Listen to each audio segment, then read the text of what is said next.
Welcome दोस्तों, फिर से स्वागत है आपका आपके अपने YouTube channel study with RK में। दोस्तों आज हमारा टॉपिक है शब्द वर्ड। यह आपके हिंदी पाठ्यक्रम का एक महत्वपूर्ण टॉपिक है जिस पर हम बातचीत करेंगे उसके प्रकारों पर कि कितने आधार पर हम शब्दों को वर्गीकरण कर सकते हैं और उनके उदाहरणों द्वारा भी हम इसको समझने का प्रयास करेंगे। देखिए जैसे शब्द है, शब्द को अगर हम जाने ये किसे कहेंगे तो शब्द वर्णों का एक ऐसा समूह है जिसका कोई सार्थक अर्थ निकलता है, उसे आप शब्द कहते हैं। अर्थात वर्णों का समूह है, यानी कि वर्ण या साउंड का एक ग्रुप। देखिए जैसे मन है, मन अगर हम लिखना चाहें तो अगर इसका वर्ण विक्षेपण अगर हम करें तो या इसका वर्ण विक्षेपण होगा मो, ओ, नो और ओ। तो इस प्रकार ये जो साउंड आएंगे मो हलंत ओ फिर नो हलंत ओ, तो इस साउंड का मिला हुआ रूप बनेगा आपका मन। वर्णों का एक ऐसा समूह जो हमें देखिए वो शब्दों का वर्गीकरण के कई आधार हैं, जैसे उत्पत्ति या फिर स्रोत के आधार पर हम इसको वर्गीकरण कर सकते हैं, व्युत्पत्ति या रचना के आधार पर कि कैसे शब्द की उत्पत्ति होती है या फिर कैसे इसकी रचना होती है, कैसे बनावट है इसके, इस आधार पर भी हम इसका वर्गीकरण कर सकते हैं, या उसका रूप प्रयोग या फिर व्याकरण के हिसाब से हम इसका वर्गीकरण कर सकते हैं, या फिर अन्य प्रकार इसका जिसके हम आधार पर वर्गीकरण कर सकते हैं वो है अर्थ, यानी कि अर्थ के आधार पर भी हम शब्दों का वर्गीकरण कर सकते हैं। ठीक है, अब जानते हैं पहले शब्द की उत्पत्ति या फिर स्रोत के आधार पर इसका वर्गीकरण हम कैसे कर सकते हैं। जैसे तत्सम है, तद्भव है, देशज, विदेशज, विदेशज को आप आगत भी कहते हैं, या फिर संकर शब्द। तो समझते हैं और जानते हैं एक एक करके, उदाहरण के माध्यम से इनको समझने का प्रयास करते हैं। चलिए देखिए पहला प्रकार हम तत्सम की बात करेंगे। ये दो शब्द से मिलकर बना है, तत् और सम। इसका अर्थ हो जाएगा उसके समान, यानी कि तत्सम का अर्थ हो जाएगा उसके समान। उसका का मतलब है संस्कृत के समान, अर्थात वे शब्द जो संस्कृत और हिंदी दोनों में समान रूप से प्रयोग किए जाते हैं वैसे शब्द को हम बोलते हैं तत्सम शब्द। जैसे उदाहरण की बात करें, जैसे अग्नि है, वायु है, प्रकाश, सूर्य इत्यादि ऐसे शब्द हैं जो तत्सम शब्द कहलाते हैं। और तद्भव दूसरा प्रकार है इसका। तद्भव का मतलब है उससे होना, अर्थात वे शब्द जिनकी उत्पत्ति संस्कृत के शब्दों से हुआ है उसे आप तद्भव कहते हैं। जैसे उजला शब्द जो है हिंदी का, वो उजल ये संस्कृत का शब्द है, इससे मिलकर या इससे उत्पत्ति हुई है उजला शब्द का। जैसे दूसरा है कर्पूर, कर्पूर से कपूर उत्पन्न हुआ है और संस्कृत का शब्द है जैसे सांझ, हिंदी का शब्द संध्या इसी से उत्पन्न हुआ है। बट देखिए अगला प्रकार की ओर देशज की तरफ। देशज का मतलब देश में ही जन्मा है जो शब्द, अर्थात वो कोई अन्य देशों से नहीं आया है। तो देखिए देशज शब्द इसका अर्थ है कि देश में ही जन्मा है, जैसे थैला, गड़बड़, लोटा, पेट, टांग, ये ऐसे शब्द हैं जिनकी उत्पत्ति देश में ही हुई है, अर्थात ये शब्द देशज शब्द कहलाते हैं।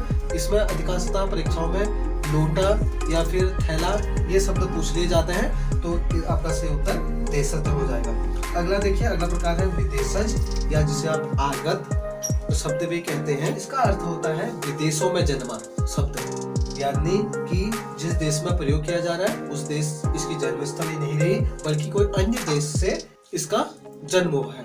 भारत कई अन्य विदेशों का उपनिवेश रहा जिसमें अंग्रेज, पुर्तगाली, डच, फ्रांसीस इत्यादि हुए। तो इन शब्दों का भारतीय बोलचाल में या फिर भाषा में आना सामान्य सी बात है। तो इसमें तुर्की, अरबी, फारसी, अंग्रेजी इत्यादि शब्द देखने को मिलते हैं सामान्यतः। इसमें हम एक सेपरेट वीडियो अलग से बना देंगे, देशज या विदेशज या फिर पुर्तगाली, तुर्की, अंग्रेजी ऐसे शब्दों की फारसी, तो उससे आपको आसानी रहेगी उनको याद करने के लिए, पढ़ने के लिए या फिर रिवाइज करने के लिए। अगला प्रकार है इसका संकर शब्द। देखिए जैसे देशज की बात करी हमने, उसका जन्म देश में ही हुआ था। विदेशज की बात करी, उसका जन्म कई अन्य विदेश में हुआ था। और जब संकर की बात करेंगे, इसके उत्पत्ति का कारण केवल एक नहीं होकर दो भिन्न भिन्न स्रोत हैं। तो ऐसे शब्द जिनकी उत्पत्ति दो भिन्न भिन्न स्रोतों से हुआ है, तो ऐसे शब्द संकर शब्द कहलाते हैं। जैसे देखिए, जैसे रेलगाड़ी है, रेलगाड़ी शब्द दो से मिलकर बना है, रेल और गाड़ी। रेल जो है अंग्रेजी शब्द है, जबकि गाड़ी हिंदी शब्द है, तो दोनों से मिलकर बना है रेलगाड़ी। इसी प्रकार दूसरा है छायादार शब्द है। छाया जो है संस्कृत का शब्द है, और दार जो है वो फारसी शब्द है। तो संस्कृत और फारसी दोनों मिलकर बना दिया छायादार, अर्थात दोनों के जो उत्पत्ति का स्रोत है वो अलग अलग है, एक का संस्कृत है, दूसरे का फारसी है। तो इस प्रकार के शब्द संकर शब्द कहलाते हैं। मुझे उम्मीद है कि आपको उत्पत्ति या फिर स्रोत के आधार पर शब्दों के विभिन्न प्रकारों के बारे में जानकारी प्राप्त हुई होगी और आप अच्छे से समझ गए होंगे। तो देखिए दूसरा प्रकार की ओर बढ़ते हैं, व्युत्पत्ति या रचना या बनावट के आधार पर शब्दों का वर्गीकरण। इसमें आप साधारणतः रूट शब्द, यौगिक और योग रूट शब्दों के बारे में पढ़ेंगे। तो जानते हैं, देखिए एक एक करके इनमें हम डिटेल से जानेंगे और उनके उदाहरण के माध्यम से हम इसको समझने का प्रयास करते हैं। तो वीडियो में अंत तक जरूर बने रहिए, जिससे आपको शब्द से संबंधित कोई भी प्रश्न अगर पेपर में आता है तो उसको हल करने में आपको कोई समस्या नहीं रहेगी। देखिए जानते हैं रूढ़ शब्द के बारे में। ऐसे शब्द जो किसी अन्य शब्दों के मिल से नहीं बने हैं, ऐसे शब्द रूढ़ शब्द कहलाते हैं। जैसे उनके संधि विच्छेद आप नहीं कर पाते हैं, उनके अलग अलग अर्थ नहीं निकलते हैं, वे अलग अलग स्रोत से नहीं लिए गए हैं, तो ऐसे शब्द रूढ़ वर्ड कहलाते हैं या फिर रूढ़ शब्द कहलाते हैं। जैसे चावल एक शब्द है, इसका आप संधि नहीं कर पाएंगे। देखिए जैसे हवा है, इसके आप संधि नहीं कर पाएंगे। दिन है, इसके आप संधि नहीं कर पाएंगे। घर है, इसकी संधि नहीं कर पाएंगे, या ये इसके आप खंड नहीं कर पाएंगे। तो ऐसे शब्द जिनका आप खंड या फिर उसकी आप विच्छेद नहीं कर पा रहे हैं, तो उस शब्द को आप बोलेंगे रूढ़ शब्द। दूसरा देखिए यौगिक शब्द।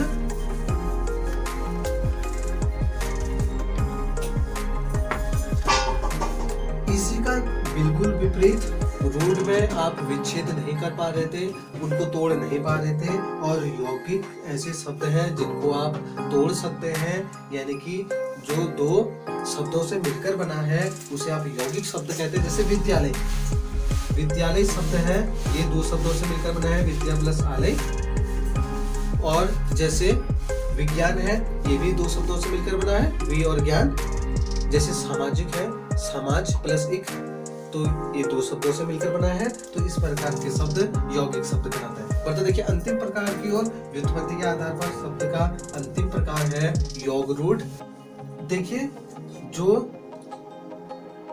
दो शब्दों से मिलकर तो बना है, लेकिन यौगिक की तरह तो है, लेकिन उसका सामान्य अर्थ नहीं होकर विशेष अर्थ होता है। जैसे दोस्तों मैंने अपने पिछले वीडियो में बताया था आपको कि समास में इस तरीके से संबंध होता है, जो कोई अपना सामान्य अर्थ न बताकर विशेष अर्थ बताता है, तो वह समास जो अपना सामान्य अर्थ न बताकर विशेष अर्थ बताता है, तो उस समास को क्या कहते हैं आप कमेंट के माध्यम से मुझे जरूर बताइएगा, क्योंकि मैंने पिछली वीडियो में अपने समास वाले वीडियो में ये आपको बताया था। तो योग रूढ़ शब्द भी उसी प्रकार है, जिसका आप संधि तो कर लेते हैं, संधि विच्छेद तो कर लेते हैं, लेकिन ये सामान्य अर्थ न बतलाकर एक विशेष अर्थ की बात बताता है। जैसे पीताम्बर है, पीताम्बर का अर्थ है पीले वस्त्र धारण करने वाला, तो यहाँ पर पीताम्बर का मतलब पीले वस्त्र धारण करने वाला न होकर भगवान श्री कृष्ण हो जाएगा। या लंबोदर का अर्थ लंबा उदर वाला नहीं, बल्कि यहाँ पर गणेश हो जाएगा। और दशानन का अर्थ 10 सर धारण करने वाला अर्थात रावण हो जाएगा। तो इस प्रकार के शब्द आपके योग रूढ़ शब्द कहलाते हैं।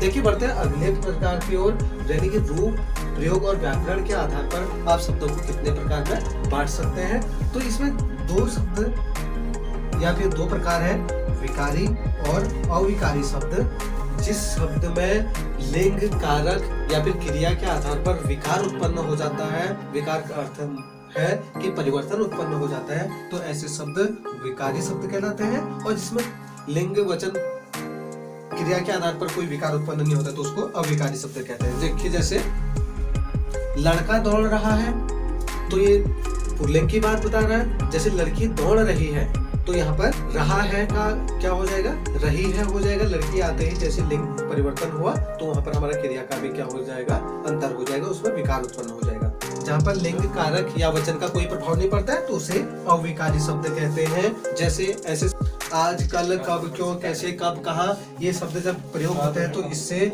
इसमें कोई विकार उत्पन्न नहीं होता है, तो इसे अविकारी शब्द कहते हैं। ठीक है, यहाँ तक आपको समझ में आया होगा। बढ़ते देखिए अर्थ के आधार पर शब्द के प्रकार। देखिए अर्थ के हिसाब से शब्द के कई प्रकार हो सकते हैं। जैसे एकार्थी, वे शब्द जिनका केवल एक ही अर्थ होता है उसे आप एकार्थी शब्द कहते हैं। जैसे घर है, घर का अर्थ घर ही होगा। अनेकार्थी, जहाँ पर एक शब्द के अनेक अर्थ निकल जाते हैं। जैसे कर का मतलब हाथ भी हो जाता है, कर का मतलब सूंड भी हो जाता है, कर का मतलब टैक्स भी हो जाता है, तो ऐसे शब्द अनेकार्थी शब्द कहलाते हैं। अगला प्रकार है इसका समानार्थी शब्द, जिसमें अर्थ समान होता है तो उसे समानार्थी शब्द या फिर आप पर्यायवाची कहते हैं साधारणतः। और इसी का ठीक उल्टा है विपरीतार्थी, जिनका अर्थ विपरीत होता है। ऐसे शब्द एक दूसरे के विपरीतार्थी या फिर विलोम शब्द कहलाते हैं। मुझे उम्मीद है कि आप शब्द के विभिन्न प्रकार या उसके वर्गीकरण के आधारों को आप समझ गए होंगे। तो दोस्तों हम एक सेपरेट वीडियो लेकर आएंगे जिसमें हम इनके शब्दों के बारे में आप लोग को अभ्यास कराएंगे। पुर्तगाली, फारसी, तुर्की, अरबी इत्यादि शब्द या फिर पर्यायवाची, अनेकार्थी या समानार्थी, विपरीतार्थी, इस तरीके से शब्द पर हम बहुत जल्दी वीडियो बना कर लाएंगे। तो ठीक है, मिलते हैं अगली वीडियो में। बढ़िया से अपनी तैयारी करिए। जय हिंद, जय उत्तराखंड।